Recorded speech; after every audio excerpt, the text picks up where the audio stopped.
আমার স্কুলের যে প্রাইমারি সেকশনের হেডমাস্টার নির্মল দাস মহোদয় উনি আমাকে ফোন করে সকালবেলা জানান যে স্যার আমার রুমে ঢুকতে গিয়ে দেখে আমার রুমের তালাটা ভাঙা।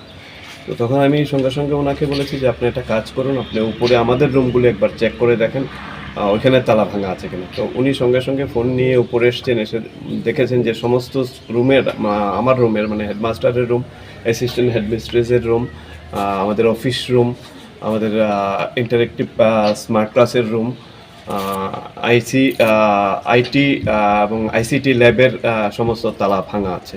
তো সঙ্গে সঙ্গে খবর পেয়ে আমি আমাদের টিচারকে ফোন করেছি, অন্যান্যদের ফোন করেছি, ম্যাডামকে ফোন করেছি, এসএমসিকে ফোন করেছি এবং সঙ্গে সঙ্গে আমি রওনা দিয়ে স্কুলে এসেছি। আমাদের টিচাররা ইতিমধ্যে পৌঁছে গেছেন। ইতিমধ্যে এসএমসির চেয়ারপারসন, ভাইস চেয়ারপারসন, এসএমসি কমিটির অন্যান্য সদস্যরা সবাই এসে গেছেন। আমাদের চেয়ারম্যান পঞ্চায়েত সমিতি, বামুটি পঞ্চায়েত সমিতির চেয়ারপারসন উনিও এসে গেছেন।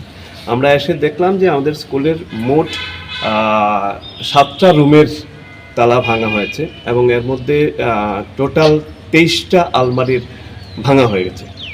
তো আমরা কিছুতে হাত দিইনি, আমরা পুলিশকে খবর দিয়েছি। ইতিমধ্যে এসে গেছেন আমাদের একজন সাব ইন্সপেক্টর এয়ারপোর্ট পিএস থেকে। তো উনি ওনার টিম সহ ইনভেস্টিগেশন করছেন। তো আমরা দেখেছি যে আমাদের 23টা আলমারি সব লণ্ডভণ্ড আছে, কাগজপত্র নিচে ফেলানো আছে, সমস্ত কিছু। আমাদের নজরে যেটা এসছে আলমারির ভিতরে কী ছিল সবগুলি আমরা এখনও চেক করিনি, কারণ পুলিশ ইনভেস্টিগেশন করছে। আমরা ওনাদের ইনভেস্টিগেশন শেষ হলে আমরা চেক করে দেখব কি ছিল কি নেই, এটা আমরা খুঁজে দেখব।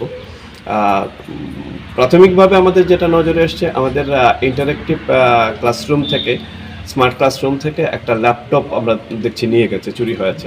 ল্যাপটপটা যেখানে ছিল সেখানে ল্যাপটপটা নেই। বাকি আমরা ইনভেস্টিগেশন শেষ হলে আমরা দেখব যে কী আছে কি নেই। তো